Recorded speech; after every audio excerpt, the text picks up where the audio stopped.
shattered grace, wore every scar like battle paint. They tried to erase my name, my face, but I carved it deep in myth and flame. I stood alone in shadowed halls where whispers turned to sharpened knives, but I held fast through every fall and stitched my soul with rebel light. They built their thrones on borrowed gold while I was forged in fire and stone. They called me lost, too fierce, too bold, but I was never theirs to own. I was a silence they couldn't break, the fall line they refused to see. But now I rise with every quake and claim the ground beneath my feet. I'm right where I belong, on the edge of the sky, with fire in my veins and stars in my cry. I built this throne from broken stone, made exile feel like home. I'm right where I belong, unshaken, unbound. The storm was mine to ride, not drown. Let them watch me blaze, let them hear my soul. I'm right where I belong.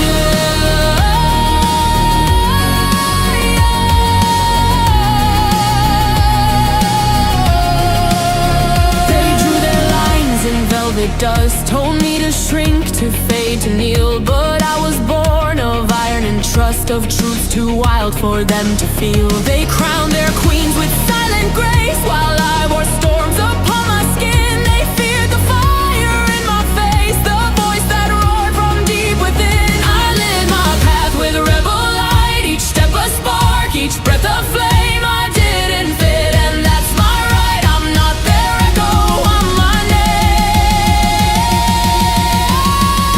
Let the winds howl, let the ground shake. I'm the anthem no cage can take. Cracked earth, neon skies, phoenix flight. I stand in power, bathed in love. I'm right where I belong, on the edge of the sky, with fire in my veins and stars in my cry. I built this throne from broken stone, made exile feel like home. I'm right where I belong, unshaken, unbound. The storm was mine to ride, not drown. Let them watch me blaze, let them hear my soul. I'm right where I belong.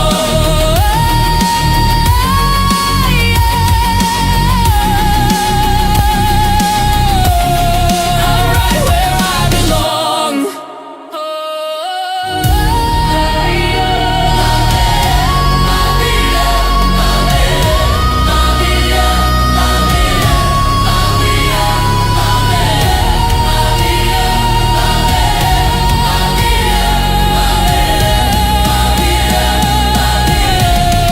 I'm right where I belong.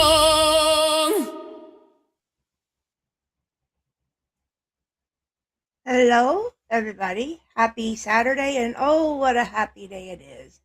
For those of you who are watching, who are familiar with this community, we woke up to an early Christmas for 2026. But, that's not why we're here tonight. That we'll discuss that at another time, perhaps, maybe. But tonight we are here to talk to the one and only, the man, the myth, the legend, that is Viper. Lightning Viper. He's an author. He produced music. He is an advocate for people. The list is endless when it comes to Viper. So I thought, who better to approach to do my first interview than the man himself. So, Viper, officially welcome aboard here. I can't tell you how much I've looked forward to this and how nervous I've been all at the same time. No, there's nothing to be nervous about. I'm nobody on this grand scheme of platforms. You're more than I am. Nah, we're all the same. We're all just trying to connect. Let's see who's in the chat before we dive into your brain. Hello, everybody. Who do we got? We got Stassi. We got Mr. G. I'm gonna my second favorite name on YouTube. Thank you, Ghost. Lily Von Lobotomy. Welcome to Wheels Up. And then, of course, my favorite name on YouTube, Degen. We're all Degen. We are Degen. That's So that's probably me in the chat and me on panel at the same time, according to some people. Oh, so you can walk and chew gum at the same time. I can actually skip, walk, and chew gum at the same time. 3 Oh, things. damn, you're multi-talented. I don't know about the skipping part for me, but oh man. I don't know where I want to begin. I've read everything that you sent me, and I'll only share the one thing if you want me to show it. If not, You can share everything I sent you. It's all public information. okay. Oh, I appreciate it, Stassi.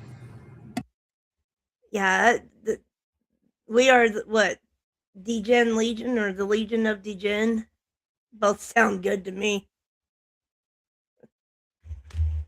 But now sitting here reading the PDF that you sent me, I had no clue that you had went through that, and that just broke my heart. I mean, I know it has happened in the past to people. It happens now to people, but it seems more personal to me because you're someone that I know through YouTube, someone who I've just recently got to speak with on the phone. And that just, to me, that shows how far you've come from the start of everything to where you are now. And that just proves to so many people how strong of a person you really truly are, even if you don't see it yourself. Well, I appreciate that. Thank you. My story is not unsimilar from many of y'all. I mean, we all come from various backgrounds and various experiences that have created scars, whether physical or emotional, that can make or break who we are and who we become. And for me, I had to learn how to turn pain into fuel in order to sustain me and create the advocate that I wanted to be. And I've had falls along the way, as my history on YouTube will definitely show. I haven't been the greatest advocate example, but I am trying to change, and I think that that's the gist of evolving as better human beings, is to try to learn from the things that aren't working and improve upon yourself to make yourself more effective, especially when it comes to advocacy and trying to do the right thing and support people for the right reasons. That's part of my story, but that's a part of a lot of people's story. Yes, and I gave you a brief rundown the other day of my history, my story. Left out a bunch of the early years, which in some ways is similar, but in many other ways it's not. I never went through the sexual abuse, but the physical and emotional abuse at the hands of me, and that set the tone for a major portion of my life. And after losing my remaining leg, that was my turning point. And for me, since reaching that stage, it's been uphill, but it's been a slow, steady climb, which I think is better for someone's progression than to have everything go from dark to instantly sunny at the snap of a finger. I get you. And it's funny you mentioned that. Like it is not really our journeys really aren't a snap of the finger. They're time consuming, they're energy consuming, they're emotionally consuming, and at times spiritually consuming. And you have to figure out what balance works best for you as the individual. But ultimately, you have to have a value that you set for yourself. Nobody else can set that value. So if you let other people set your value, it's always going to be less than what your value is. So if you set your value, and I don't mean monetary value, I'm talking about your spiritual value, what you add to the scape of what it is to be a living human being on this planet. If you set your own value, it's always going to be a value that should be higher than what anybody else would put. I like how you put that. That's good sound advice for anybody out there, especially anyone who might be struggling in any one aspect of their own life. Ouch. There. Sorry.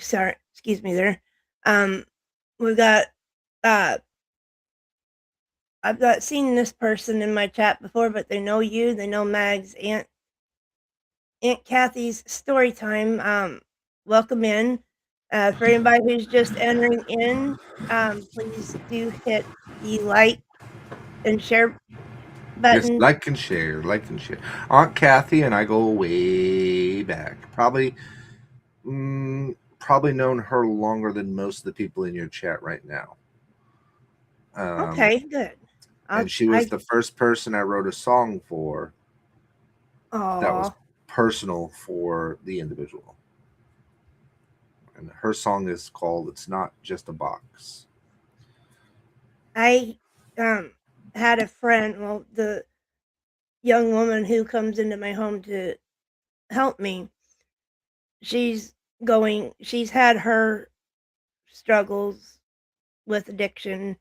Her and her husband separated a little over a year ago, and she knows I've been playing around with music, and she brought me these lyrics and said, "Can you put this to music for me?" And I said, "Yeah."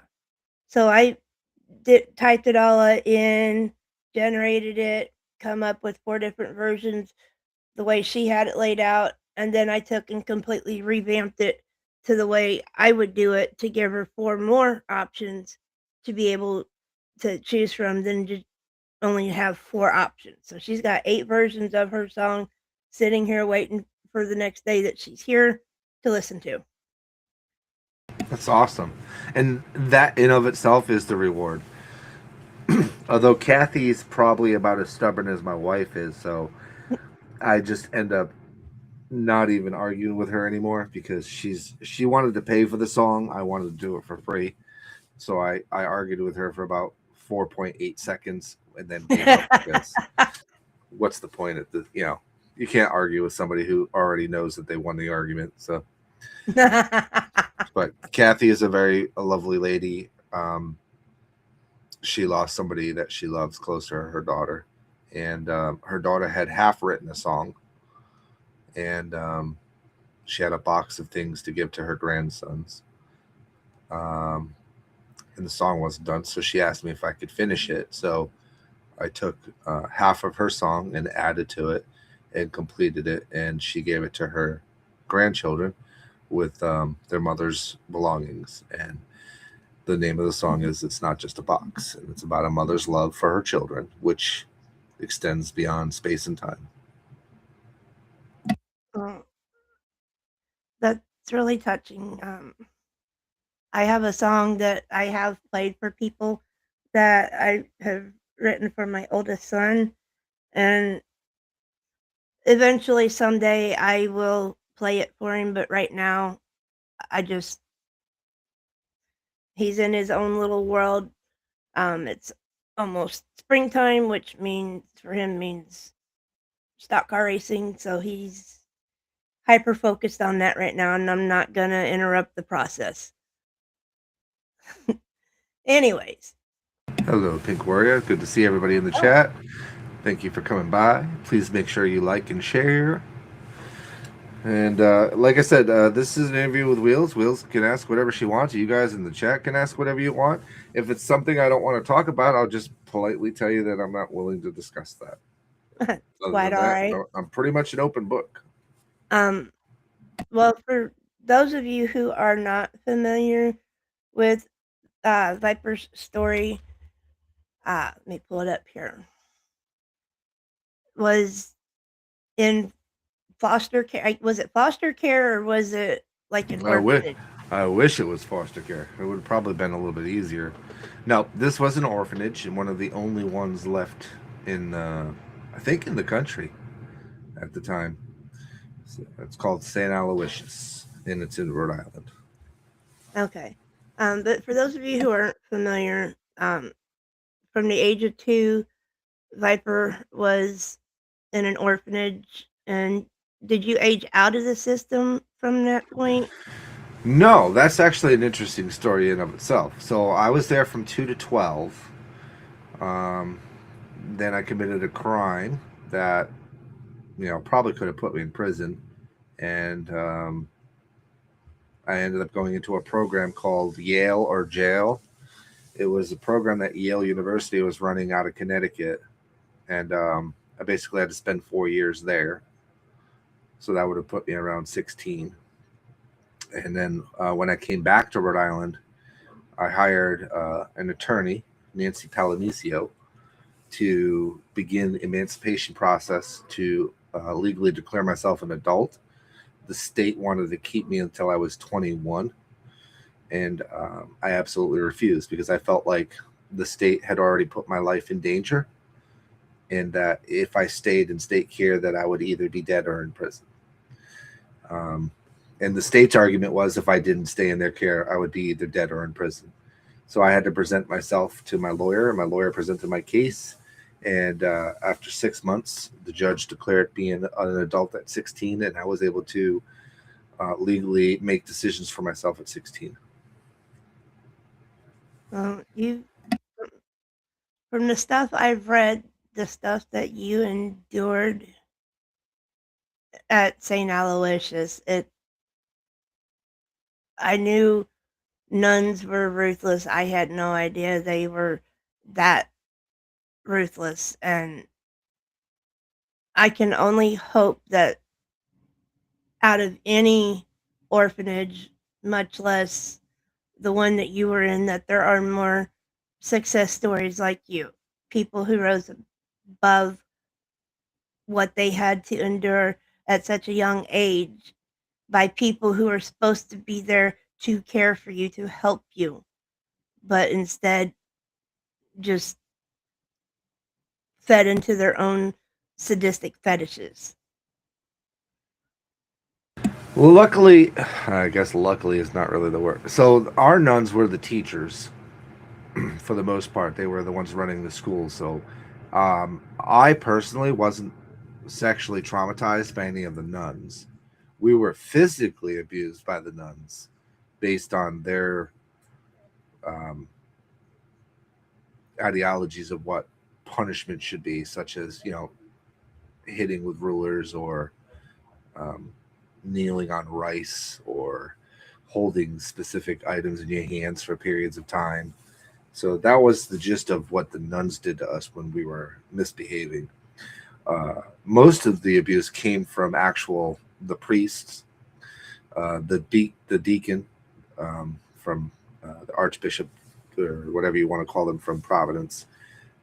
When we would go to camp, whether it was Father Porter's camp, Father McIntyre's camp, or one of the other camps that were run by the priests and by actual staff members, which were just regular people that they hired to run the different sections. So St. Aloysius was divided up by age and by section. So the very top floor was for children who were below the age of 10.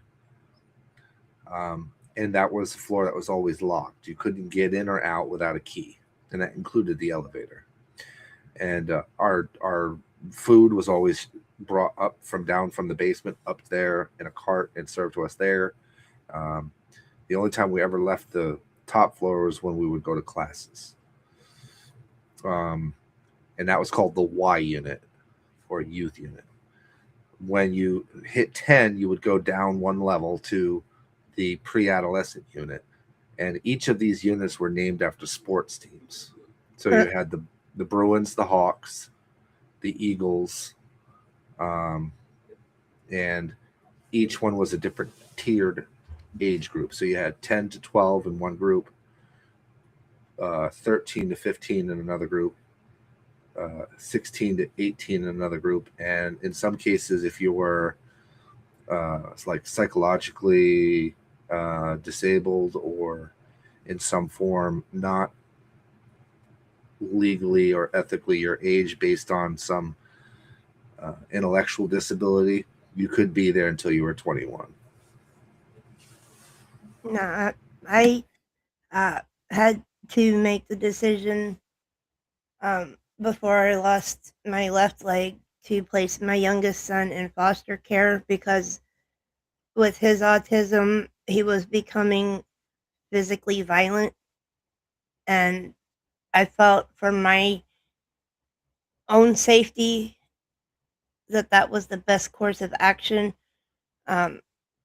So, and what started all that was he had assaulted me while I was on a video call with someone, and they called the police and reported it. So I took that moment when they asked me if I wanted to press charges on my son, and I said yes. He was 15. It was Labor Day weekend, so that meant an extra night in juvie. And it has taken us, he's 21 now, so it's taken us 6 years to finally get back to a point where interactions and phone calls are not, laced with hate, laced with vile, where we can have a civil conversation about stuff. And he's still got a long way to go. He just aged out of the system. They held him till he was 21 because of his autism. But as soon as he turned 21, they cut the rope and turned him loose with no help, no support, no nothing. That's unfortunately, that's typically the case of what happens with state care, unfortunately. One of the biggest things I noticed in state care, even up until the 16 years mark, was that they really don't teach you how to be an adult or a young man or a young woman.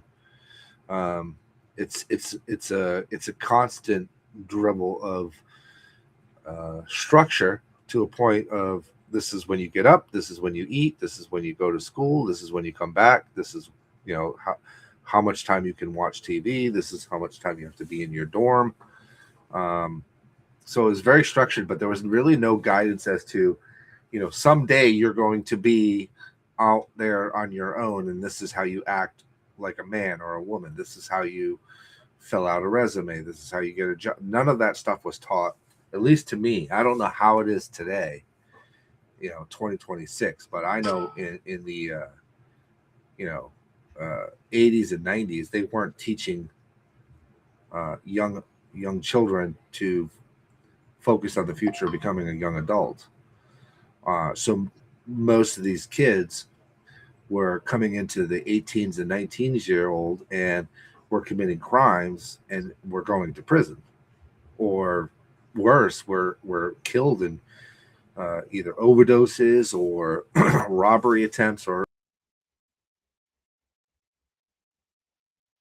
Oh, we lost Viper. Are you going? You lost me? There you are. Oh. Yeah. Minute. Am I back? Yeah, you're back. You're back. Oh, okay. So they weren't really preparing these young children to become active adults and members of society. So they were already setting them up for failure by not teaching them how to be successful. Now, in my son's case, if it hadn't been for my parents and my brother, he wouldn't have had anyone attempt to try to teach him. You got to do this as an adult. You got to do this, and you got to do this. When he went through, I lost count of how many jobs he's had since he turned 18. So in a 3.5 year time span, he had a really good job. A local manufacturer actually has a program for autistic not children. I want to say children, but autistic adults where they work with them. And they didn't have any room at the plant where they normally do this, so they put him at a different plant still in the same program. He had a good job. Day shift job, was it like 10-hour shifts? I think they worked there. And he was driving 30 miles from where he lived to the plant here in town and then driving home. He calls me one morning, like 6:30 at morning. He had to be there at 7. Mom, I wrapped Grandpa's truck around a tree. I shot up out of bed. I'm like, what? Where you at? I said, he told me where he's at. I said, well, hang up, call 911, then call Grandpa. We believe that he may have intentionally wrecked the truck, and I've got the pictures saved in the cloud somewhere, and he came within 6 inches of being killed. Like, it wasn't a big tree, it was a young tree about the size of a telephone pole, hit just behind the driver door. He walked away with a few cuts and bruises, and most of that was from the airbag. But we are convinced that it was done intentionally. Why, we don't have answers to that. But he has been declared disabled due to his mental capacity. So, he's got it made. He gets free money every month. He doesn't have to work. Whereas you got, me. I would gladly give both of my legs, which I have, to be able to have a job, which I can't have. But we're kind of straying here a little bit. So after you became an adult, when did you decide joining the military would be a good fit for you?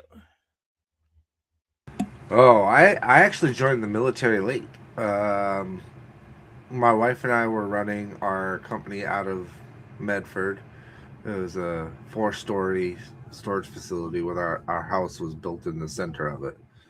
So we lived on site. And 9/11 happened. And there was other things that went on, and about 5 years down the road, I was really addicted to gambling and still struggling with a lot of anger. And we started getting a lot of storage customers that were military. And one of them saw me one day and basically said, I don't know what you got going on in your life, but you need to do something that's bigger than you. He said, you should join the military. So I was like, at the time I was a 30-ish or whatever. So I said, let me give it a try. So I went and took the ASVAB, scored pretty high, and basically was showed a lot of different jobs that I could do. And I picked, when I started, I was in air defense artillery. So took the test, took the PT test. I came in as a PFC. Did really basic training to me was a lot like being in the orphanage, minus the abuse part. It was very, very structured. When to get up, when to eat, what to do, exercise. your religious day on Sunday. So for me, it was easy. But seeing a lot of these, I was, here I am in my 30s going to basic training with a bunch of 18-year-olds. So that was interesting. It was interesting to see the dynamics. So when they were like in your face, yelling and screaming, I was so used to it that it didn't even faze me, So, and I think I'd been married for a while now, so I was just used to a lot of structure. So after I graduated basic, I went to AIT. So my basic training was Fort Sill. AIT was Fort Bliss. We started at the time I was called the 14 Juliet. They're called something else now. I think they're called 14 hotels or 15 hotels or whatever. I was in a Patriot Missile Sentinel Battalion. And it was there that me and this other guy who were pretty good with computers, we started working on coding the CRAM, which is a system that fires mortars to work with something called the Sentinel radar, which was a radar used to detect incoming missiles. And we were able to program it to detect incoming mortars for ships and camps that were established overseas in combat zones to shoot down incoming mortars, which were taking out some of our soldiers. And by doing so successfully, we called it the SLU-to-Q, or it's called SLU-to-Q. So basically, it's a system that works with another system that they're not supposed to work together, but they do work together. And it saved a lot of lives. So we got 2 presidential awards. We got the Meritorious Unit Award and the Presidential Unit Award for creating a system that could better safeguard our soldiers while they were deployed overseas in combat zones. And it's where I got promoted to specialist. And then from there, we started experiencing severe health issues with my son. And we didn't really know what he had or what was going on. So they ended up transferring me to Fort Drum, where we were closer to a more state-of-the-art military hospital that could deal with it. Because at the time, William Beaumont wasn't really, I don't even think it still is. It wasn't really a sophisticated hospital. So we went to Fort Drum, and then Andrew would go to Walter Reed from there. So we sometimes, not Walter Reed, I'm sorry, Syracuse University, or Syracuse VA is where he would go. Eventually we would be going to Walter Reed, but for now he went to Syracuse VA. The MOS that I was in, 14 series, it was very, very hard to get promoted. And they ended up promoting me to sergeant. I was about 6 or 7 months into being a specialist when they wanted to promote me to sergeant. I didn't want to be promoted to sergeant because I was not infantry, but I was in an infantry unit. I was with 10th Mountain. And I don't know if you know anything about military structure, but if you're not infantry and you're in an infantry unit, they hate you just by default. So basically I had strikes against me already just because I wasn't infantry. But one day I was driving the General Oates and Colonel Hernandez, Sergeant Major Redman, going to a training with Blackhawks with the aviation units. And we almost got stuck. I made a joke. And the next day, my NCO is telling me I'm going to the board 2 days from then. So it was an interesting experience. Long story short, got promoted to sergeant. It was then that we kind of were getting some more very bad information related to my son. So we ended up PCSing from there to go to Bragg. At Bragg, I did PSYOP training, or psychological warfare, or psychological operations. And my wife and son would go up to Walter Reed from there. And we were basically told in no uncertain terms that our son wasn't going to live past 12, and we had to prepare ourselves for a funeral. There was very little known about what his disease was called Lennox-Gastaut syndrome, LGS, and just based on their own study of it, they were noticing that it was killing a lot of the children that had it because it was just there were so few cases with it that there was not enough information about it. Wow. So that was very stressful. And meanwhile, you're trying to be a soldier, an NCO in the Army, and as many soldiers will tell you in the side chat, some of these old school sergeant majors and first sergeants, they weren't about family at the time. So it was, if their saying was, if you were meant to have a family, they would have issued you a family, blah, blah, blah. So it was hard to try to balance being a soldier and a leader, because as an NCO, you're a leader. You have soldiers below you that you have to take care of. So I had to put the needs of my soldiers ahead of my own family. But I had a good family unit because my wife is equally, if not stronger than I am. And she was managing that side of it while I was able to have my career and be a soldier. Eventually, I got to Walter Reed, and I don't remember the name of the guy, but there was a guy talking to us in civilians one day, and he's like, well, what are you doing at Bragg if your son is so sick? You should be over here in the DC, Maryland, Virginia area. And I was like, I don't know. I go where they tell me to go. He goes, excuse me. He goes, if we could find you a place here, would you rather be over here? And I was like, it doesn't matter to me. Wherever I'm a soldier, I'm a soldier. He's like, well, let me make some calls. By then, my wife was still there, so I had to go back to Bragg because I had work the next day. So I get to Bragg, and my sergeant major pulls me in the office, and he's like, how come you didn't tell us how sick your son was? And I was like, well, sergeant major, my problems aren't your problems. I'm trying to, be a good NCO and a good leader.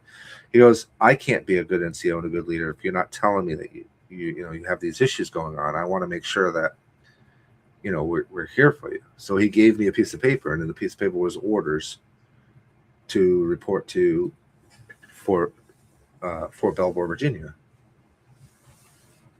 And I was like, well, I don't know what I'm going to do at Fort Belvoir. I don't have, there's no air defense there. He goes, you're going to be switching over to MI. So I was like, okay. So I get there, and I guess my wife could chime in here if she's in the side chat. So basically, for me, life started changing, not just for Andrew, but for us as a family, once we really got to Fort Belvoir. Getting Colonel Mitchell, who was his doctor, and my wife, who was the fiercest advocate you'll ever see for somebody with epilepsy, along with any other, issues you might have. Getting to the unit, they were very receptive. They understood. They gave me a position in the training and operations room. They ended up making me their operations manager, so I became the NCOIC, which is non-commissioned officer in charge of the MACOM training and operations for INSCOM, which is the what you could say the starship of Intel. This is where everything that was Intel went through in some form or fashion. No, I never went to Norfolk. Fort Bragg. Did you say your wife was in the chat? As if she's in the chat, she can verify. She's known as Too Worried Mom, if she's in the side chat. But Fort Belvoir is where things started changing. That's how we met some people online. We started an online channel. My son ended up getting a service dog. Her name was Alea. She was a German Shepherd. Here I was on my way to staff sergeant. I was in charge of 50,000 soldiers that were stationed both between Belvoir and globally. I was pushing Wise Taskers, which were missions where we send 3, 6, or 9 soldiers on a mission to go. Either it's to pick up intel, it could be to pick up a person, and it could be in a combat situation or something along those lines. while my son was still fighting for his life and to live. You know, we're still on at this point. We're still under the impression our son's not going to live past 12. Now, did you see? You were completely stateside. You Yeah, weren't. I never saw combat. Okay, that was going to be my next question. So you read my mind there. I Nope. don't know a whole lot about the military. I had my great grandfather was Army during World War I. I don't know much about what he did or anything. Only thing I have on him is a picture of him in his uniform. Yeah. My grandfather, my dad's dad, was U.S. Army during World War II, more specifically the Pacific Theater, New Guinea campaign, occupation of Japan. But my question is, now you were Army, my grandpa was Army. His rank was I'm trying to read my handwriting. I write chicken scratch, so it's kind of hard to decipher what I'm writing. A tech 5th grade corporal. Where is that in the line of how ranks work? I think that would be a sergeant in the Army. 5th grade Oh, corporal would be a sergeant because I don't. The Army does have a corporal rank, but it's only used when a high speed, what they call a high speed soldier, is needed to fill a rank that they don't have an NCO for. So they'll give them a corporal rank, which is the rank of an NCO, the very first NCO rank, but it's not a pay increase. It's a position increase, but it's the same pay as a specialist oh for wow, the I army for did, the army. did not know that. Many of the That other branches of the military have, besides physical fitness training that you have to do, they have tests that they take to pass to become an increase in rank. E5, yes, Sandy. In the army, it's you go to a board, and if you have the points, it's a point scale up to 800, and the military needs that rank. They'll do a point scale to show how many people will be able to. So let's say the point scale was 650. Well, the soldiers with the highest point scale, and they only needed eight of those people would be pushed into the promotion ranks for the following month's promotions. And you'll get a list every month that come out and say the following soldiers have been promoted to this rank or this rank or this rank. And that's basically how it worked. There was no test that you had to take other than physical fitness. okay. I just was curious how that worked because we know so little about the things that my grandpa has seen or experienced. He did not talk about anything to my grandma, to my dad, to my dad's sister, to us grandkids. Whatever he seen and experienced, he took to the grave with him. And we're trying to Some soldiers do that. we're trying to track down, or I'm trying to. It's a personal little side project. And I'll talk to you about that later on because I could actually probably use your expertise to try to figure out how to go about tracking down what I'm trying to find. Okay. But I want to move on. You Sure. gave me a video clip. Let me see if I got the right one pulled up.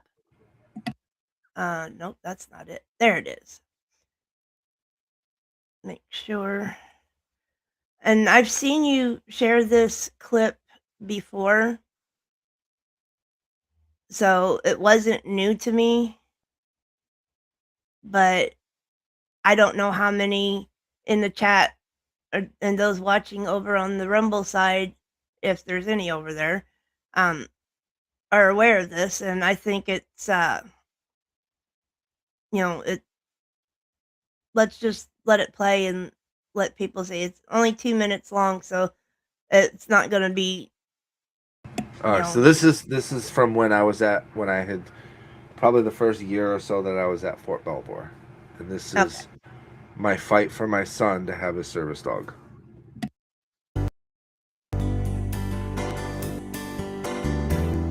We're here because the Stevens family, their son Andrew here with me, he has a service dog because of his epilepsy. And Andrew wants to be able to attend school and bring his service dog Aaliyah with him. Fairfax County initially said that he could not bring his service dog with him, which the Epilepsy Foundation believes is in clear violation of the Americans with Disabilities Act and other federal laws. Right now, the family has been able to negotiate with the school board for Andrew to be able to attend school during a trial period with some conditions, that his parents go with him and ride the school bus and actually interact with the school. We think this is a wonderful first step. However, there's still much more that needs to be done, and we would like to see Fairfax County understand what the requirements of the Americans with Disabilities Act are, and to be able to fully accommodate Andrew and other children like him. I think part of our journey with this was to show people that you can use moral sense. All right, I got to pause for just a minute. How handsome you are. I don't want your wife thinking I'm hitting on you, but Oh, you're lying. look at you. You're lying. That's one ugly mofo right Oh, I there, am Patty. I? Well, I'm not lying through my teeth, because I'll let you in on a little secret. I don't have teeth. But we'll continue. And speak up and be polite about it and be forceful at the same time and make people listen. Uh-oh. Uh-oh.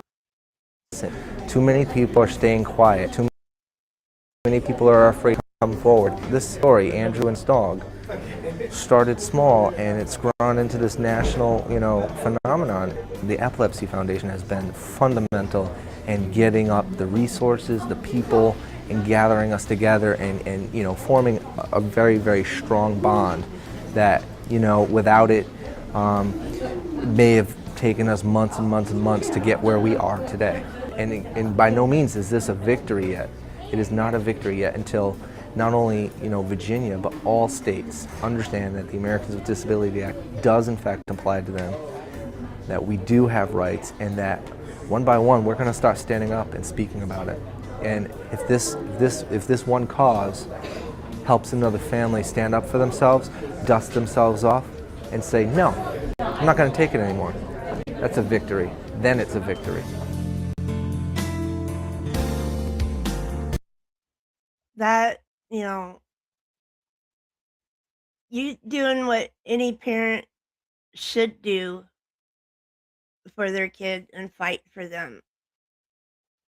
But you're doing it while serving our country, being bounced around from base to base, as is generally the norm for most people in the military. Aside from all of that, on a personal level, how did you manage to keep such a solid resolve,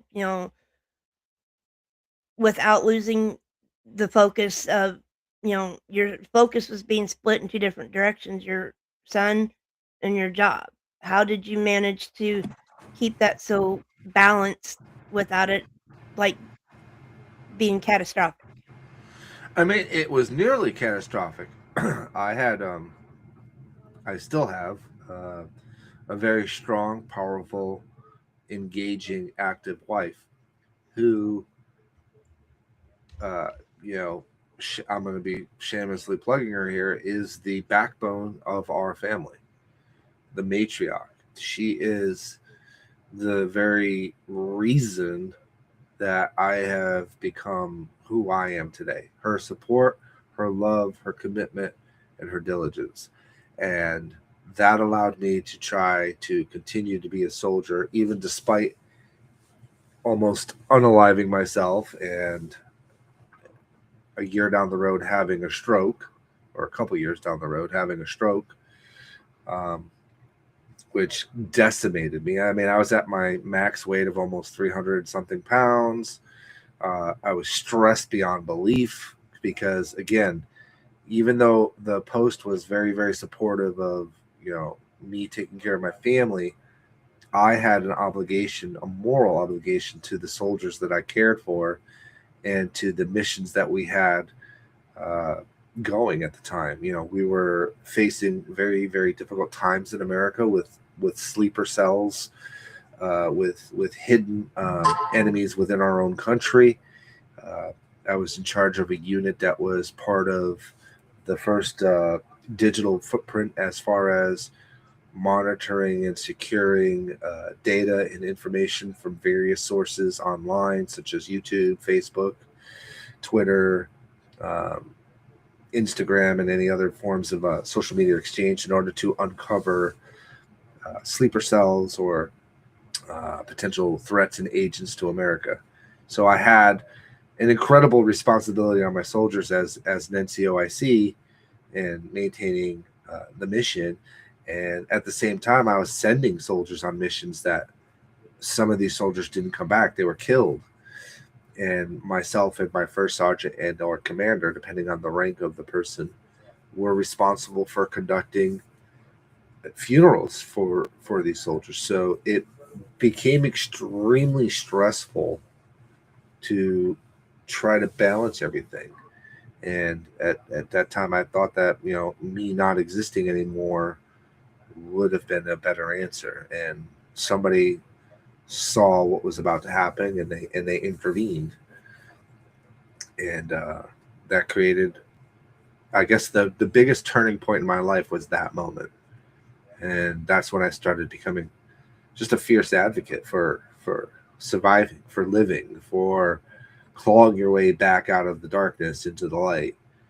And then I had the stroke, and 6 months later I'm out of the military, but my wife and I continued to be advocates for people. Okay, hold on just a minute. Locksmith Jeremy, I am so pleased to see you here. I have missed our chats, a lot. He says he is in the DMV area. I'm not sure where that is. That stands for District of Columbia, Maryland, and Virginia, DMV.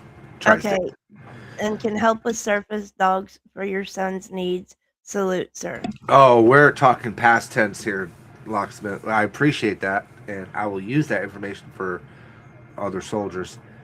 He doesn't have a service dog anymore. She passed away when she was 13, and we've never been able to. The service dogs become members of the family, so we've never been able to really replace her. But Jeremy, I am so really sorry. Go ahead. I didn't mean to cut you off there. You got. But Jeremy, I really am pleased to see you in here. It's been way too long, my friend. I hope I get to run into you again on these YouTube streets sometime soon. But back to you, Viper. Yeah, so, I got out in 2012, started managing a Sweet Frog, and then I helped create a new version of Sweet Frog called Sweet Frog Mobile, and I got paid for creating a franchise, and I still get paid for that. And then from there we moved, created our lives upstate, and been here ever since. And just bought a car lot and started selling cars, and I spent a lot of my free time volunteering. We adopt families in need, and make sure that they're fed and have room and board. We do transportation services for the elderly and the disabled who can't get around. That takes up a lot of time. We advocate for veterans. We help veterans get in touch with their VSOs and start the process of getting them evaluated if they've never been evaluated, so that they can get benefits that they're not aware of that they're owed. A couple of families we helped move. They were getting $0 from the military, who are now getting thousands of dollars from the military because we put them into the right steps. And it's all because my wife's done a lot of studying on benefits and things like that. I've done a lot of studying on benefits like that. I ran an entire training room, so I learned a lot of Army regulations and military jargon that helps cut through a lot of red tape that veterans aren't aware of. Because most of us, we don't question when the VA tells us something. It's like ingrained. And people ask the question like, how is it that veterans don't know that they're owed these benefits? They should know automatically. No. The military, regardless of what branch you're in, and correct me if I'm wrong, veterans, the military is a numbers game. The more numbers they have that you don't have, the more they save. So they're not going to volunteer the information to you if you're owed money and benefits, because it saves them.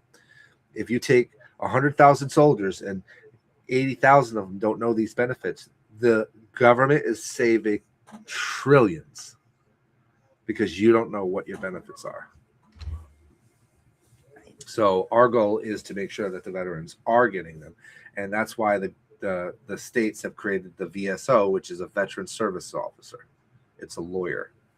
It's a lawyer for the veteran. Okay. And their only purpose is to benefit the veteran. They're not there to defend the Army, the Marines, the Navy, or anything else. They're there to defend the veteran. So, and their goal is to get you the maximum benefit that you're owed. Well, that's reassuring to hear. And yeah, like Chuck is saying here, if it'll pull up, they don't tell you nothing. And that honestly sounds 100% like what he said, what you said in way less words. Yeah, pretty much. It's all about the numbers with them. Everything is about numbers, even when it comes to equipment. Like we have very, very well designed Humvees out there, designed by Australia, that can withstand a 255 blast. That are like $6 million a Humvee. Ouch. But the Army won't buy them. They'll pay $30,000 a Humvee because they run numbers. It's cheaper for them to train a new soldier than to keep one. I hate saying it like this, but than to keep one safe from being killed in combat. Just point blank. That's just the truth. It's why we have the M16. It's why we have the digital camo print.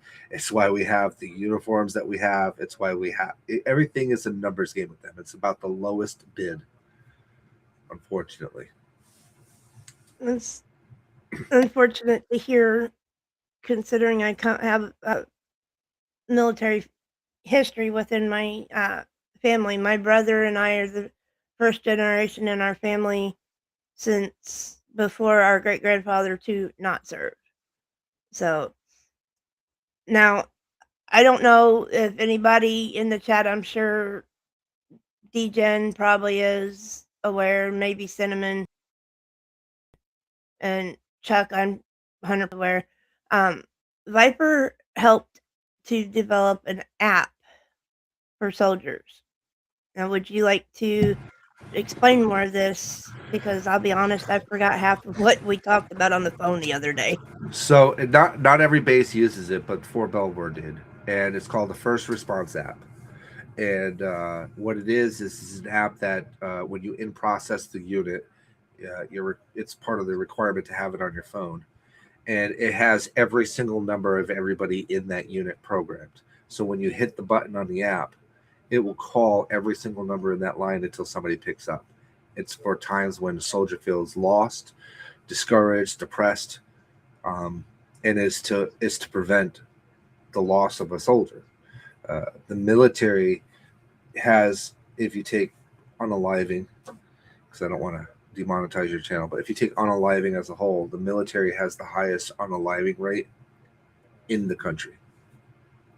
So, and then when you go inside the military, recruiters have the highest unaliving rate. So it goes recruiters, then active duty, then veteran, and then civilian. And it's 4 times higher with active duty and veterans than it is in the civilian world. And it's almost 10 times higher when it comes to recruiters. And it has a lot to do with the stress levels, requirements that they put on these people sometimes are astronomically unattainable. And they put all of the responsibility on the recruiter and very little of the reward when they do come through. So it's very stressful. Now, are you aware of and without going into specifics of any success stories from the invention of this app. I've been told it saved several lives. I was put in charge of the suicide prevention program on Fort Belvoir, and I would have guest speakers. We had Robin Williams one time. We Really? had Tom Hanks. We had Denzel Washington. And a year and a half later, it's obviously we know what happened with Robin Williams. Yes, that was And a sad story. Denzel Washington came to speak, and at that time, Fort Belvoir was building, and some of the soldiers might know this. We were building one of the most state of the art Wounded Warrior complexes. So it was housing for wounded warriors for their families as well. So the wounded warrior, while going through recovery, could have their family living with them. It was like $800,000 short to being built. And the day that Denzel was there to talk to the suicide prevention seminar, he had heard about it and he wrote a check for $800,000 and gave it to the Wounded Warrior Project. No cameras, I mean, it came out later, years later it came out. But at the time, no cameras, no fan fab, he just did it. Robin Williams also donated a ton of money. We had Gary Sinise would come and play music at the band. We had American Idol there one time.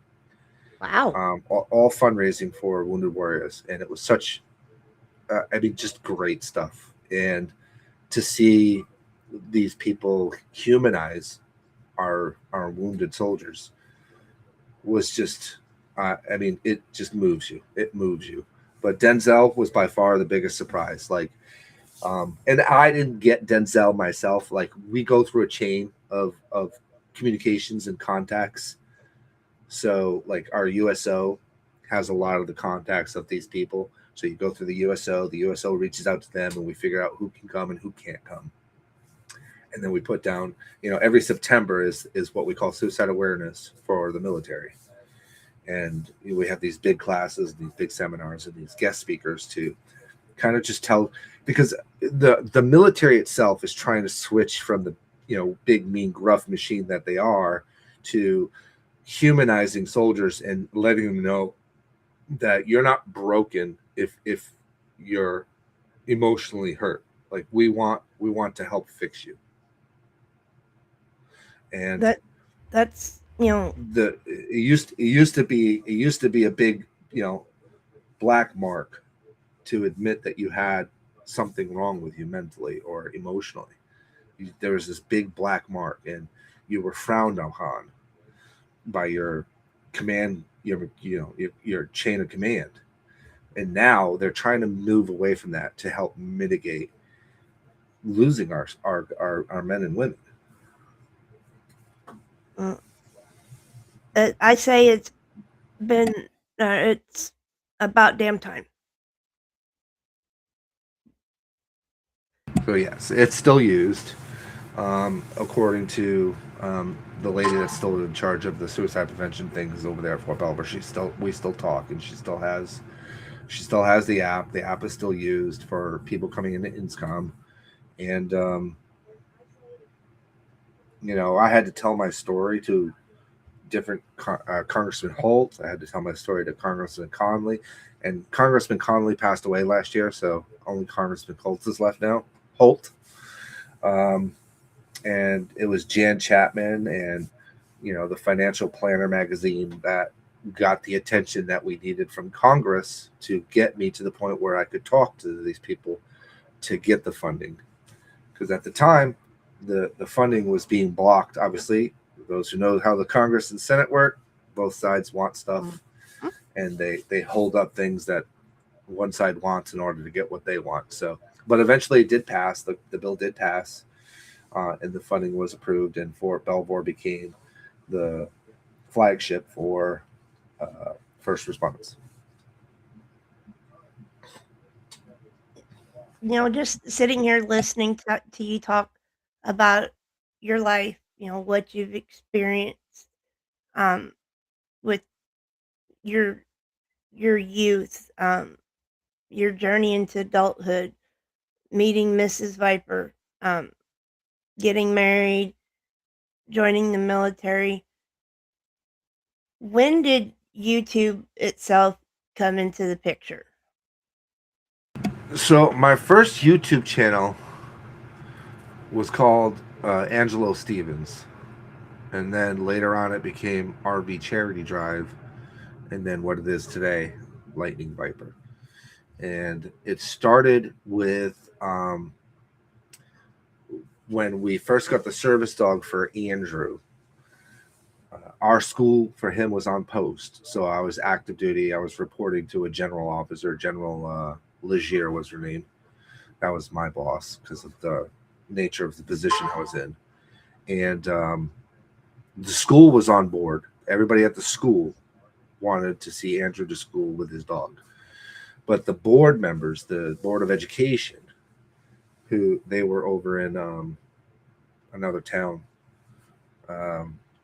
they were like, well, we can't have him have the dog in school. I was like, well, that's okay. It's required under law. And they tried to tell my wife, well, we have blind kids and they don't take their dogs to school. And I thought my wife was going to leap across the table and strangle somebody. So I had to kind of tap her on the leg. And I was like, hold on. I said, what you're saying is illegal. You can't say things like that. And the lady was like, I can say whatever I want because we're in charge of this. And I was like, all right. She goes, well, if you don't like it, Sergeant Stevens, we can go to your command and get your security clearance taken away. Now, keep in mind, again, soldiers can sound off on this. I had a top secret SCI Gamma clearance because I reported to a general officer.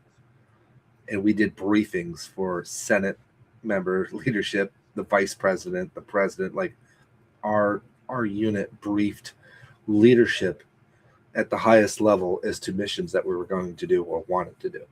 So that clearance was everything. And so I went to my general officer, General Legier. She was the first 2-star female in Intel. And I said, ma'am, they're threatening my clearance if I create an issue with this. And she sat me down. She goes, Sergeant Stevens, this is not an Army and Angelo issue. This is an Angelo and the Department of Education issue. You do anything you need to do to get your boy back in school, and we will support you. So I was like, okay. So the very next day, my wife and I got a call from Matt Lawler. At the time, he was still a reporter. And they wanted all of us down at Rockefeller Plaza. But unfortunately, I had a mission that I had to brief, so I couldn't go. So I told the wife, I was like, do it. You got this.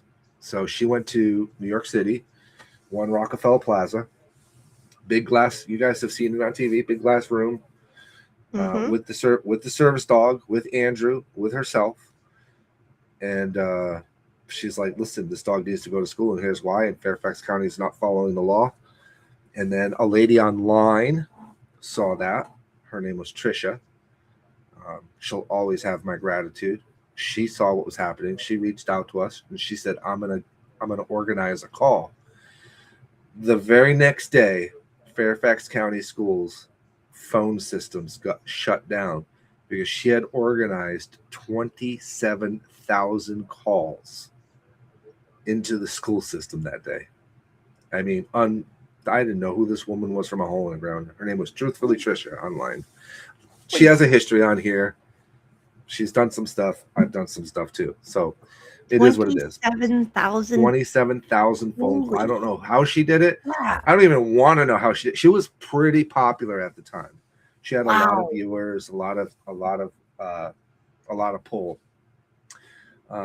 And the day after that, my wife and I got the call from the county saying that they wanted us to come and speak at the county hearing for the school board. That's where that video that you saw from the seizure alert dogs came from. That was me going to the school board to tell them that they were going to follow the law. And the problem with school boards is they see numbers and figures. They don't see children. They don't see names. So I brought Andrew and his service dog with us so that they could watch Aaliyah in person, so that they could watch Andrew handle Aaliyah in person, because that was a concern. They said, how can somebody who's intellectually disabled and having seizures handle a service dog? And put a face to Andrew instead of a number. You don't And have when to tell me how rigid school boards are. Trust me, I tangled with My school wife's boards. looking at me right now, so she has something to add, I'm sure. Yes, ma'am. Trisha wasn't online at that time. Well, how'd she find us then? She just happened to see the news story. Oh, the She Matt Lauer heard story. a lot of people. call. Yeah, a lot of people, but she organized most of it. Yeah, but she wasn't on YouTube at the time. I thought she was. No, she wasn't. Oh, okay.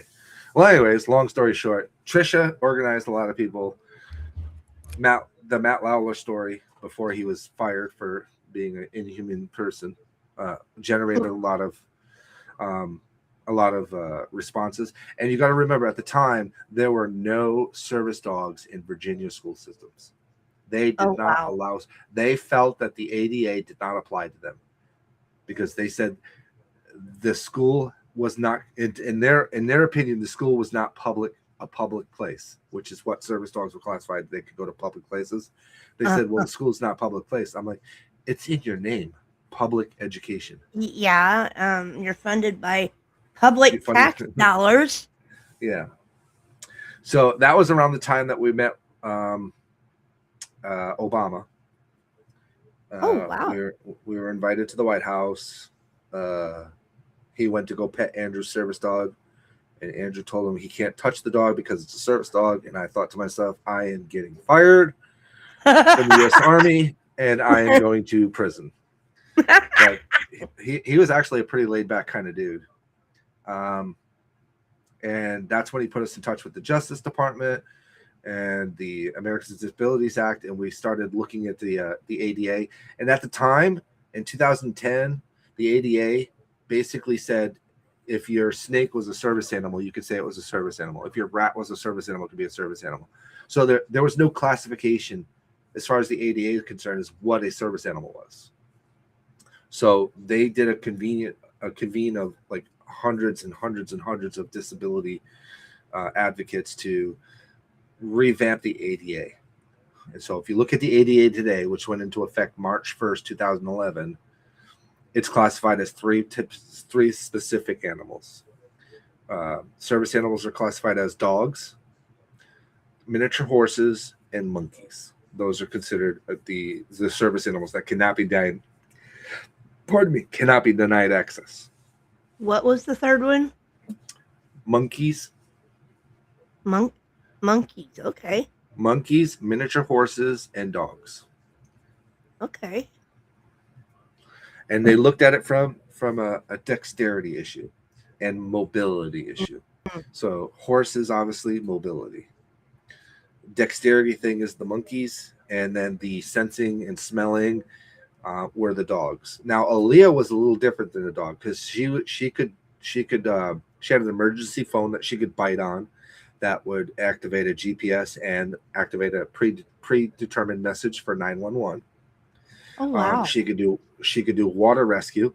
She could do stabilization. So like if he was about to fall, she would put herself between him and the wall, let him fall on her, and then she would lower herself to the ground. And then she could also lay on top of him if he was having a convulsive seizure, or lay under his head and position him. So she had a lot of different skills. She was like 30 grand, but she had a lot of skills that she was trained for epilepsy. And she could literally smell the seizure before it happened. Sounds like pretty she was amazing. A priceless family member. Yeah, she was a second mother. I'm just be honest. Up until the day that she passed away, she was still trying to be there for him. But she was in so much pain. She had a cancer the size of a soccer ball. Oh. And surgery was just like, there was no guarantee that surgery would have made her life any better. So it was a very, very difficult decision. Yeah, I bet. And how has Andrew done since he no longer has a service animal? Between the cannabis, the drugs that he takes for seizures, his mother being as strong as a researcher as she is when it comes to medicines and different tacks and to things to use, beds, pillows, and things like that, he still has seizures daily, but they're nowhere near what they used to be. I mean, we're talking about a kid who went from hundreds of seizures a day to maybe 10, if that, and that's combined with a lot of different things, not just his medications and his cannabis, but with quality of life, food, things like that. We've taken a lot of research into account, and she's still constantly researching every day. We're trying to find better things because we know that a lot of the people we met along the way with LGS, they're not here anymore. And if they are here, they're bedridden or they're wheelchair ridden or they're on feeding tubes. And Andrew is now 27. He's lived past what the doctor said he was going to live. And medicine changes, as we all know, every day. Yeah. There's some kind of new research coming out. So we're keeping tabs on things that are different. You know, he had a surgery one time to have a VNS installed because it was discovered that VNS, a vagal nerve stimulator, attached to the aortic nerve that sent out electrical currents periodically, helped reduce the effects of grand mal seizures and petite mal seizures. Okay. Eventually, unfortunately, the VNS stopped working effectively, and they were able to remove the actual device, but not the wires because they had fused with his aortic nerve, and it was just too much of a risk to try to cut him out. But he's doing good, though. We use something called Harmony, Locksmith Jeremy. Harmony. It's through a company called MedMen out of California. But Andrew's doing good nowadays? Yeah, I mean, he's still cognitively delayed. He'll always be delayed just because his ability to learn and retain information is very limited. So while he's 27, physically, psychologically, I don't know. The wife would have to tell me, but I think I would put him more at around 15. Excuse me. But he's still with you, and you know, I have to echo Mama T's sentiment that it's you and your wife's love that keeps him fighting to live. My love will never change. And when you come from a person that didn't have family like I did, like they're everything to me. They're the most valuable thing I have in my life besides my faith is my family. And it is my job as a father and as a husband to ensure that I give them every tool and resource to fight, survive, and live. Because it was not done for me. And I will be damned if they ever experience that kind of thing, because I wouldn't wish that on my enemy. The life I lived as a child, nope. No, go ahead. Sorry, I didn't mean to cut you off. No, I'm good. I was going to ask, you know, we've delved into your youth, to your...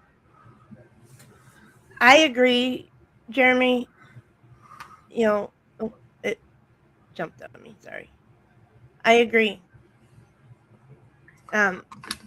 Jeremy, I know you don't or might not know who Viper is. To me, Viper is probably one of the most, to me, down to earth, caring, loving individuals that you can possibly ever get the honor of meeting on YouTube. You give me way too much credit because I do have an asshole streak too. We've all got that, but don't sell yourself short, Viper. I'm trying to be a better person. It's extremely difficult.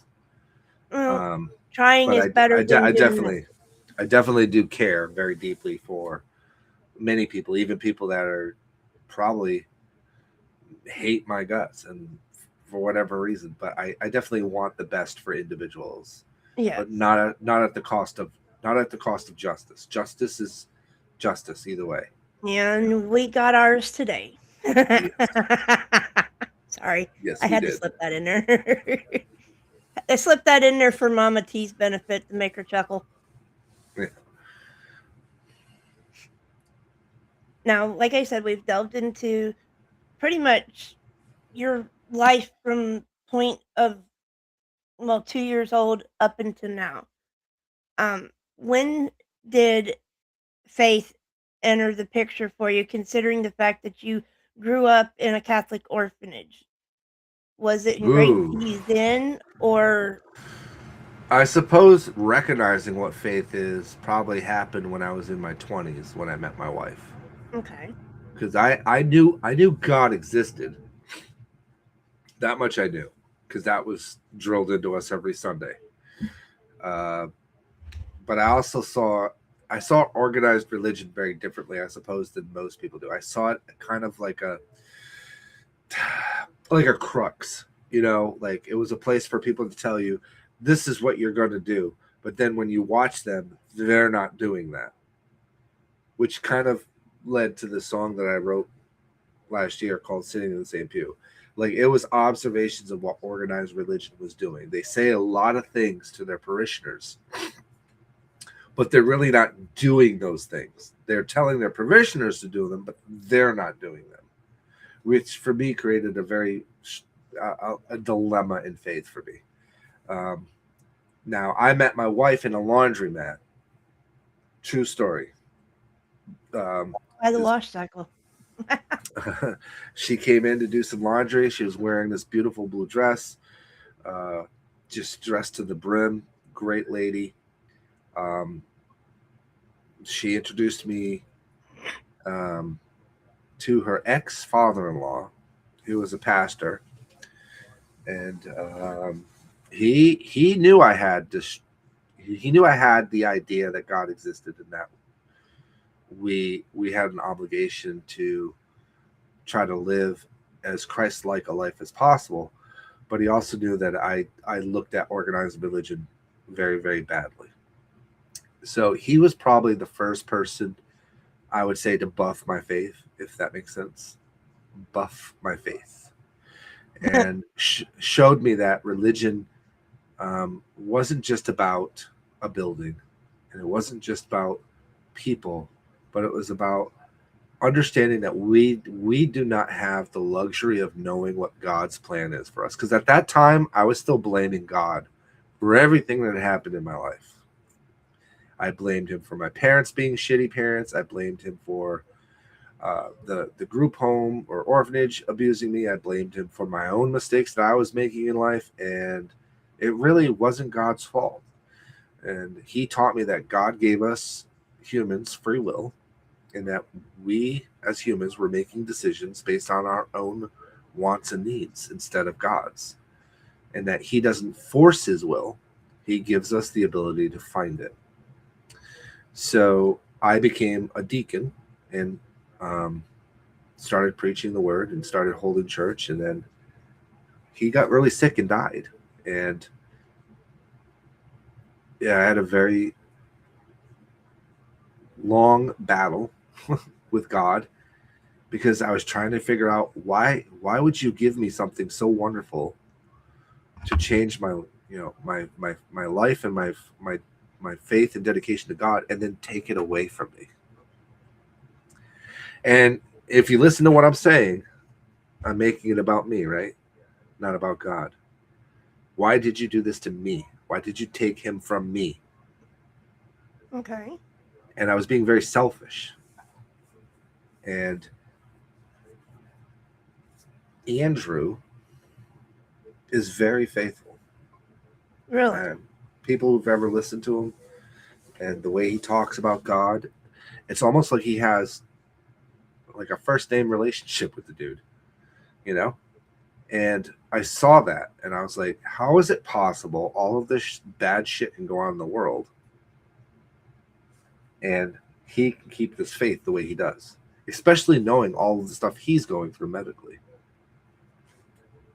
And that kind of basically started turning my life around. And when he forgave somebody online that was teasing him and tormenting him because of his singing, that's when I knew that his relationship with God was so much more profound than mine was. He understood more about God than I did at his age. With his disability, his relationship with God was so much stronger.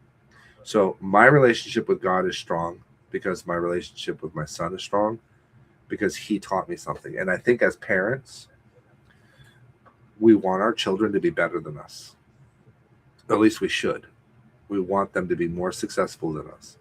And if part of that success is a better relationship with God than we had, we should learn from that. So my relationship with God is strong because my son's relationship with God is strong. So he's helped me along with other people that I've met along the lines.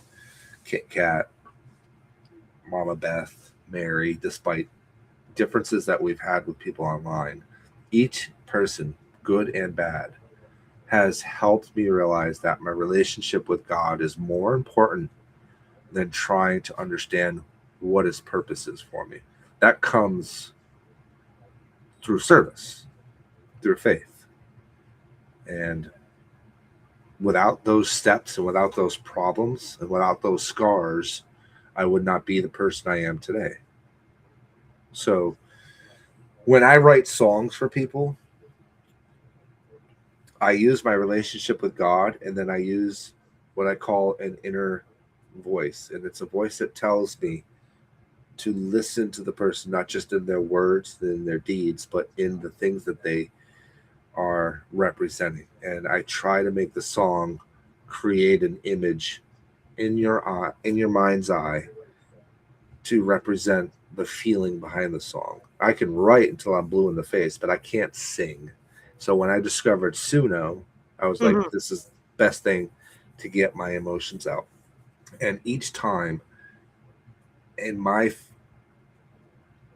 opinion, I'm allowed to express my relationship with God through these songs. And you do it so beautifully also. Yeah, I have to it's just- say, it's- I'm not a religious person. I explained all that to you on the phone the other day. yeah, But I could sit and listen to your songs on a loop just about. They're so well worded, they're beautiful. They make, to me, and this is just my own opinion, everybody could have a different opinion on it, but they make religion seem like, I don't know, for lack of a better phrase, sunshine and meadows. yes. Peaceful. Yeah, I still have the same feeling on organized religion that I had as a child. I still feel like organized religion is the worst possible thing we could do to faith. I believe it corrupts the word. It's preached by people who have a perception of what they believe the word is, when it should be each individual person's perception. I believe it's a bunch of people that like to say, do what I say, but not what I do. I have issues with preachers making hundreds of millions of dollars a year off their parishioners. I just find it to be offensive. And they offer very little value to their communities as far as supporting them. It's the smaller organized groups, the smaller parishioners that are actually supporting their communities over these what they call mega churches. So I have issues with organized religion still. Okay. But what I do love is recognizing that my son's faith is so strong that it was strong enough to bring me back to God. And that in of itself maybe is what purpose is all about. And, my opinion, I discovered Suno last year as well. It's a creative outlet. And, I, somewhere along the same lines, I draw from personal experiences or things that I have just, observed to put into what I create. For me, my computer is my window to the world because getting out is not really a very pliable option for me, especially with all 15 inches of snow on the ground. But it gives me access to the world. Excuse me. The having stuff like AI music generators, AI chats.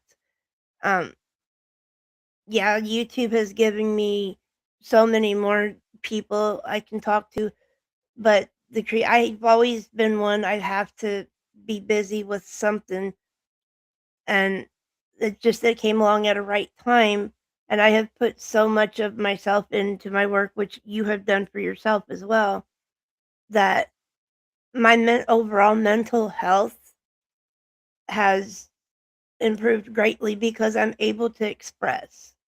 And I believe for a person to be able to better themselves, they have to be able to express what they're feeling, what they're seeing, you know, and I'm hoping that you will agree with that in some way. Excuse me. Yeah, I get it 100%. And like comments like Kathy, she write like that means more to me than any money in the world could ever do. When I hear their song, I see my daughter writing in her journal. Like there's that's worth more than anything. When people write to me like your song helps me carry on, your song gave me the strength to go one more day, like that is the purpose of the music, because it's not meant to change your opinion of me or of God. It's meant to inspire you to know that no matter how dark it gets, the light can always pierce it. It does not matter. And you just have to reach up and just take hold of it. It's hard. Trust me, I've been there. It's the hardest thing in the world to do, to reach up, take a hand, dust yourself off, and keep fighting in a world that you know has so much chaos in it. But I promise you, there is a reason for the madness. We don't get to know it as mortal humans, but we'll see it when we come to the kingdom, and we'll understand what purpose really means when we get there. That's just how I feel. It's nobody can take that from me. That was given to me through God and through my son and through my family.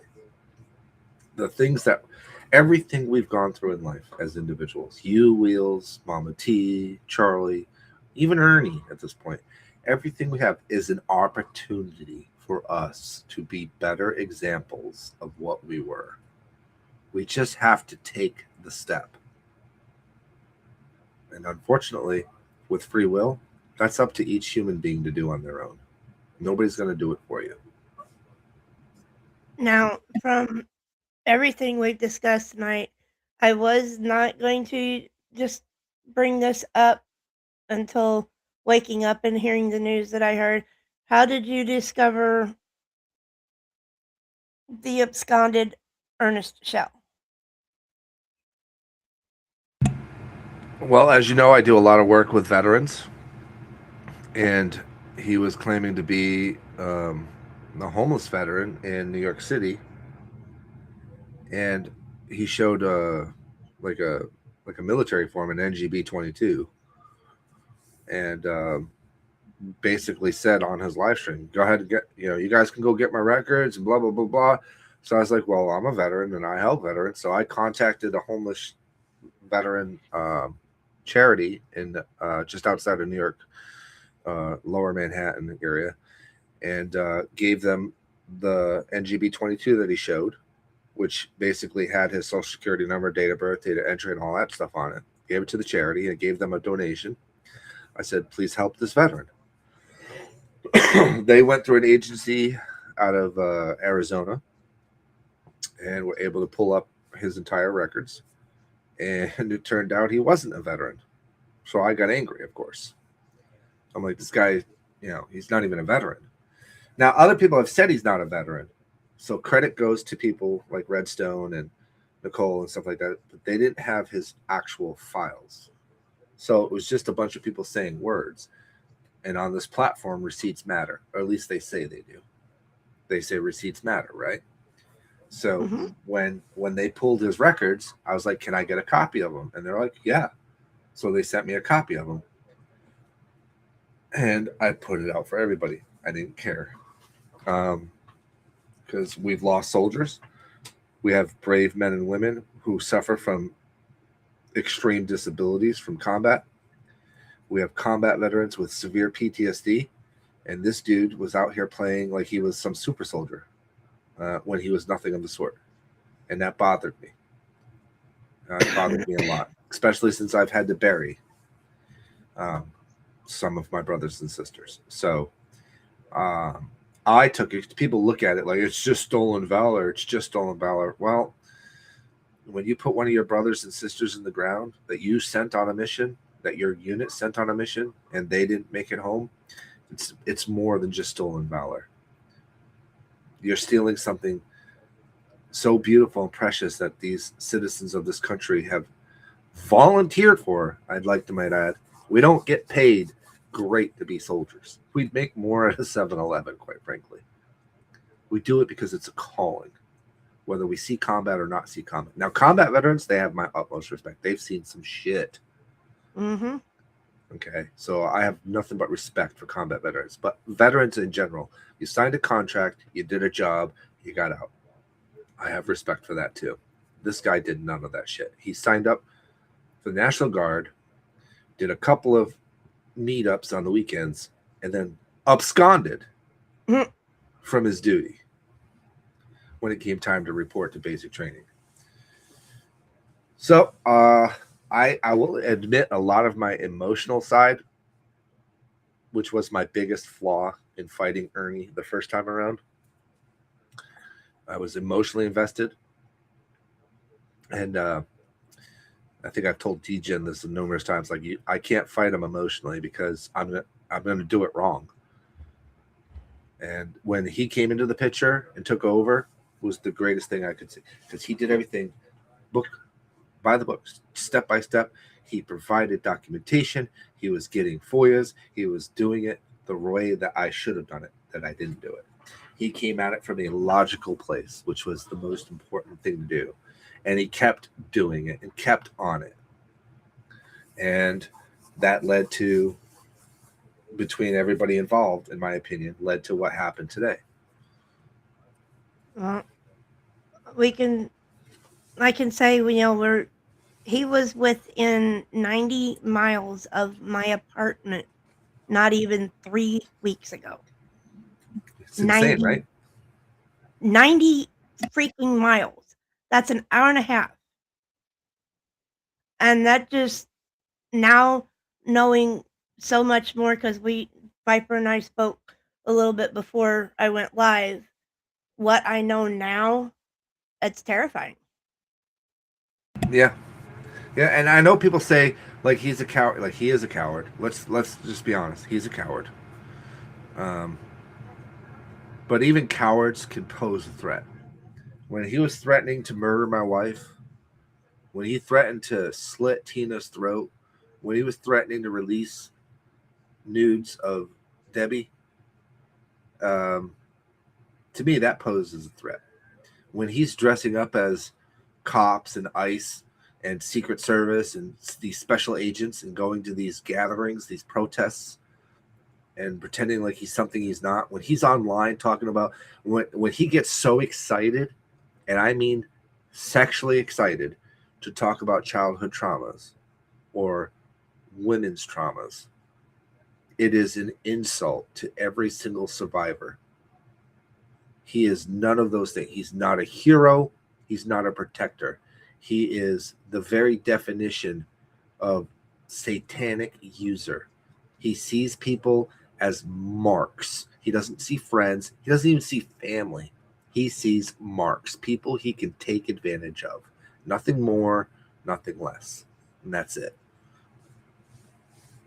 Now, the other day when we spoke, I told you how I came to be a part of this community, because she's the one that initially mentioned him to me, and I started asking questions. Then I started watching, and I was repulsed by what I was seeing, what I was hearing. And, I'm grateful that she introduced me to this community, because I've met some wonderful people. I'm grateful that she mentioned Ernie to me, because that gave me a chance to see how despicable of a person. I formed my own opinion on him. She did not influence that opinion at all. And he's just repulsive. Period. I mean, there's so many different areas of Ernie that the word repulsive can cover, and I just feel it's a fitting word for all of it. And that's why he does it. He's an agent of chaos. That's why he says things like, well, if I'm such a criminal, have me arrested, while hiding. He hid every step of the way. He hid until it came to a point where he told people places he was at that he couldn't contain anymore, and eventually Lisa got his location and was able to get him arrested. I don't care how anybody feels about Lisa. That was the right thing to do for the right reason. Getting him an Uber, getting a felon on the run from the law, an Uber to escape things is not aiding him in the way that needed to be aided. He needs to be arrested. He is arrested. He needs to stay in jail. He will stay in jail. He needs to go back to Kentucky and face his consequences, and then Arkansas and face his consequences, and then whatever the marshals have lined up for him and face those consequences. He's not going to see the light of day for a long time. That's on him. That's on him. So they're the people that really support him, truly support him, because for whatever reasons, are like, he's mentally ill, he needs mental illness. You cannot make somebody that's not interested in getting mental health. And if you put him in a hospital, he's just going to escape from it like he did in Arkansas. That's it. He's just going to check himself out and go. Or say say what they want to hear so he can get out of the situation. Unless it's court ordered, he's not going to do it. And in order to get it court ordered, he has to go to jail and go to a judge. Period. And that's now going to happen. But I still have issues with somebody saying it's mental illness when he knows to mute his stream at certain points during his little thing that he does, to go live, to not go live. Like, he's making conscious, down to earth choices with his live stream and what he's showing and how he's showing it, which to me are the signs of somebody faking something for attention and views. I don't think he expected one of his family members to give his location. I don't think he expected that. And when it did happen, Lisa made the right decision to call the police. For whatever reason she did it, and it happened, and he got arrested. He got arrested because he has a warrant that's extraditable. Period. Well, let's just hope that the family member that gave up his location to Lisa has finally seen the light for good.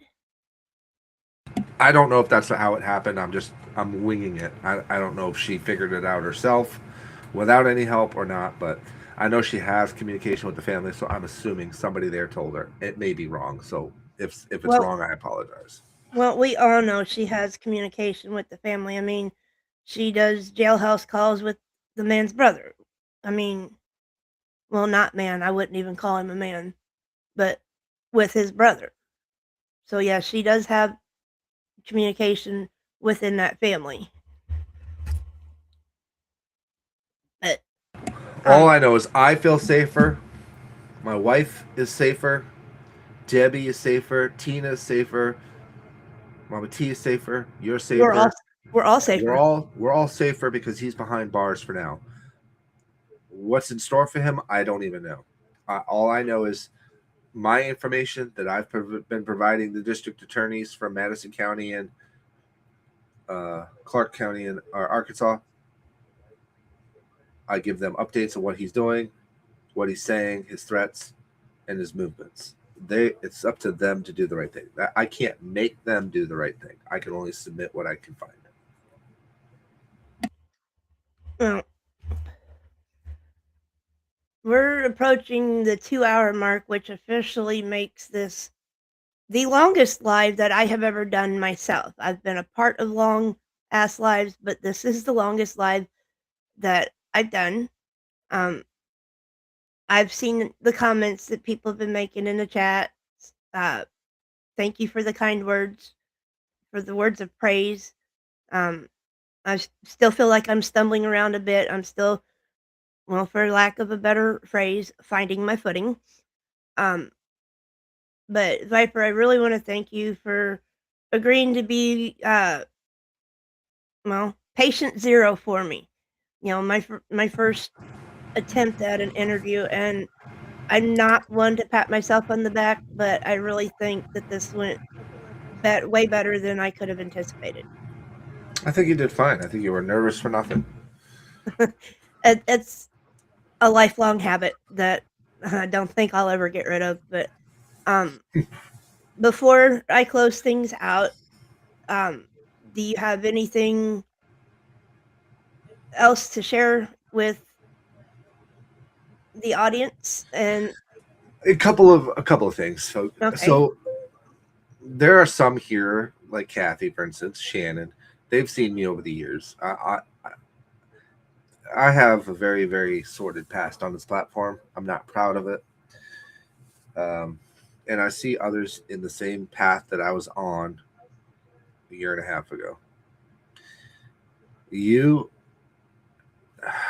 The biggest thing I think I want to say on this platform is this: value your family as though it's the greatest treasure to exist on the planet, because it is. Okay. We don't recognize how valuable it is until it's gone. And some folks on this platform have lost family members.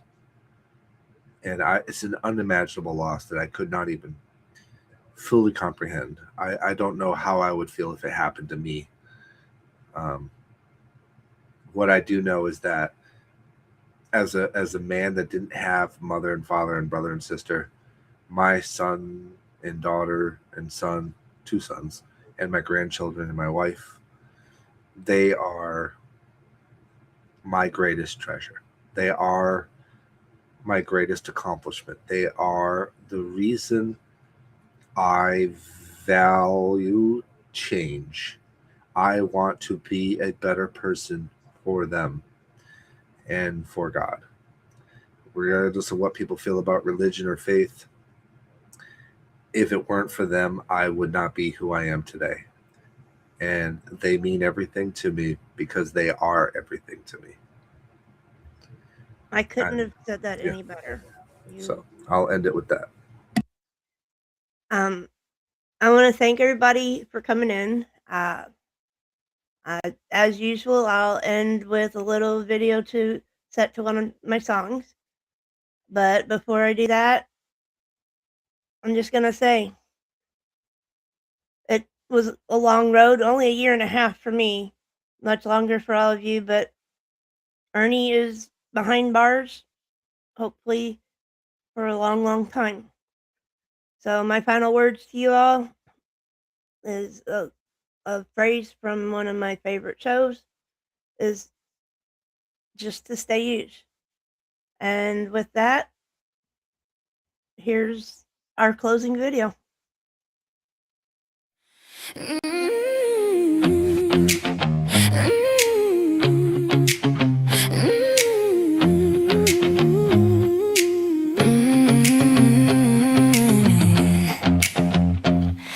You preach about truth like a prophet in white, but your shadow slip out in the dead of the night. You swear you're loyal, then you vanish like smoke. Every promise you made turns into a joke. You claim you're the hero in every tale you spin, but the cracks in your armor show the chaos within. You talk about honor like it's carved in your bones, yet your footsteps betray you when you think you're alone.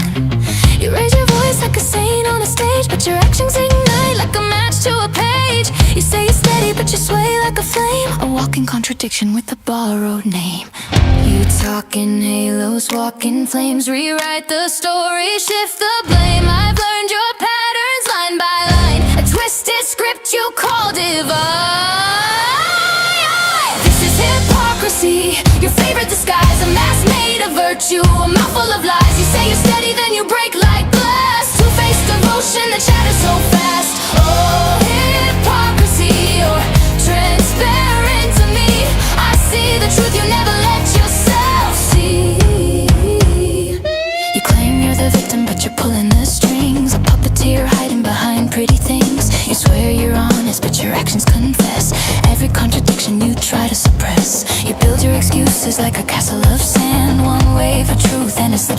hand. You talk about loyalty, preach about trust, but everything you touch turns to ashes and dust. You rewrite the past like a script you control, but the lies you rehearse take a toll on your soul. You say you're righteous, but the truth is clear. You're terrified of mirrors cause they show what you fear. You talk in halos, walk in flames, rewrite the story, shift the blame, but I'm not bending anymore. Your double standards hit the floor. Yeah, this is hypocrisy, your favorite disguise, a mask made of virtue, a mouthful of lies. You say you're steady, then you break like glass. Two-faced devotion that shatters so fast. Oh, hypocrisy, you're transparent to me. I see the truth you never let yourself see. You built a kingdom on contradictions, a throne of fractured contradictions, but I won't kneel to your deceit. I rise above your tangled speech. Your empire of echoes is starting to fall. Every false word ricochets off the wall. The truth you buried is clawing its way through the cracks in the stories you twist every day.